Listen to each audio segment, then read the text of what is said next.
Hello guys, welcome to our channel UP exam hub. आज हम आपके लिए लेकर आए हैं पॉलिटी का नेक्स्ट चैप्टर, प्रधानमंत्री और उसकी मंत्रिपरिषद। तो चलिए अपना सेशन स्टार्ट करते हैं और हम सबसे पहले देखते हैं आर्टिकल 75। आर्टिकल 75 क्या कहता है? आर्टिकल 75 ये कहता है कि राष्ट्रपति ही प्रधानमंत्री की नियुक्ति करता है और फिर उस प्रधानमंत्री की सलाह पर अन्य मंत्रियों की नियुक्ति करता है जो उसकी मंत्रिपरिषद में होते हैं। ठीक है। आर्टिकल 75 का बी क्या कहता है? आर्टिकल 75 का बी ये कहता है कि प्रत्येक मंत्री राष्ट्रपति के प्रति उत्तरदायी होगा। कोई भी मंत्री होगा वो प्रेसिडेंट के प्रति उत्तरदायी होगा, यानी प्रेसिडेंट के ही प्रसाद पर्यंत वो अपने कार्यभार को संभालता है। तो ये किस आर्टिकल में है? आर्टिकल 75 का 2 है। ठीक है। अब देखते हैं आर्टिकल 75 का 3 क्या कहता है। आर्टिकल 75 का 3 ये कहता है कि जो प्रधानमंत्री की मंत्रिपरिषद है, पूरी की पूरी मंत्रिपरिषद है, वो पूरी की पूरी मंत्रिपरिषद है वो लोकसभा के प्रति उत्तरदायी होगा। उत्तरदायित्व दो प्रकार का होता है, एक व्यक्तिगत उत्तरदायित्व होता है और एक होता है सामूहिक उत्तरदायित्व। तो हम देखते हैं व्यक्तिगत उत्तरदायित्व जो होता है वह है उसमें मंत्री राष्ट्रपति के प्रति उत्तरदायी होता है, और जो सामूहिक उत्तरदायित्व होता है उसमें पूरी की पूरी मंत्रिपरिषद किसके प्रति उत्तरदायी होती है?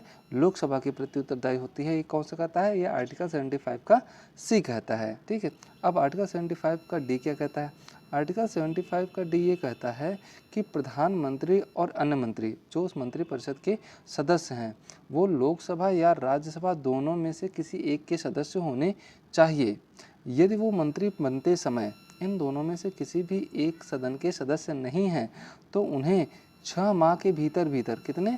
6 माह के भीतर लोकसभा या राज्यसभा का सदस्य बनना होगा। यदि वो 6 माह के भीतर लोकसभा या राज्यसभा के सदस्य नहीं बन पाते हैं तो उन्हें अपनी सदस्यता उन्हें अपना मंत्री पद त्यागना पड़ेगा। ठीक है। ये आर्टिकल है 75 का डी।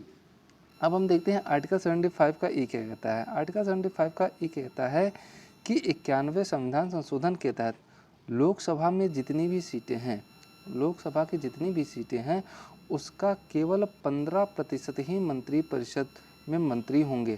कहने का मतलब ये है मंत्रिपरिषद में जो भी सदस्य हैं वो लोकसभा के सदस्य संख्या के 15% से ज़्यादा नहीं होने चाहिए। आर्टिकल 75 का ई यही कहता है कि मंत्रिपरिषद के जो सदस्य हैं, जितने भी सदस्य होते हैं मंत्रिपरिषद में, वो लोकसभा के सदस्यों के 15% से अधिक नहीं होने चाहिए। ठीक है। इसके आगे हम देखते हैं आर्टिकल 75 का एफ क्या कहता है। आर्टिकल 75 का एफ जो है वो कहता है मंत्रिपरिषद की संरचना की बात करता है। मंत्रिपरिषद की संरचना क्या है?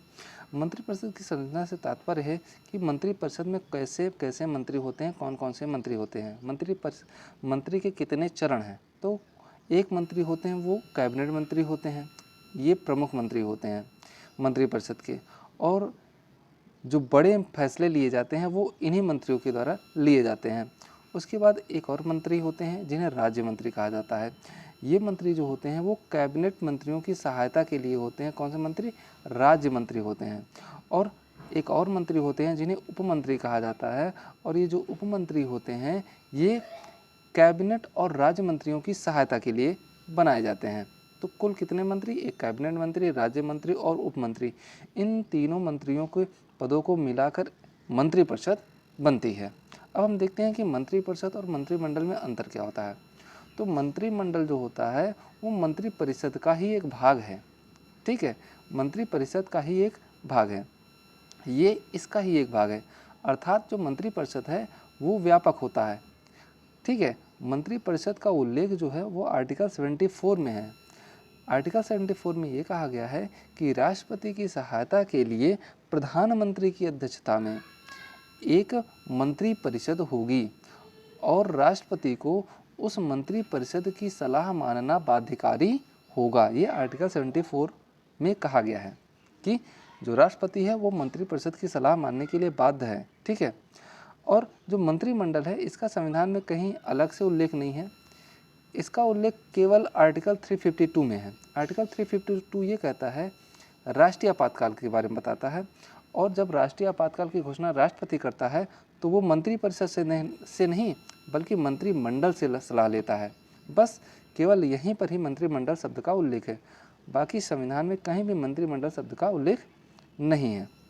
अब हम देखते हैं कि जो मंत्री होते हैं उनके अधिकार क्या होते हैं। तो आर्टिकल 88 जो आर्टिकल 88 है वो मंत्रियों के विशेषाधिकार की बात करता है।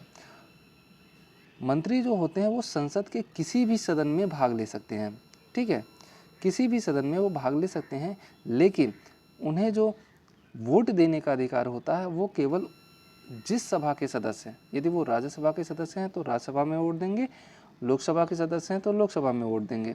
लेकिन कार्यवाही में दोनों में भाग ले सकते हैं, राज्यसभा में भी भाग ले सकते हैं और लोकसभा में भी भाग ले सकते हैं, लेकिन वोट किसी एक ही सदन में देंगे जिसके वो सदस्य हैं।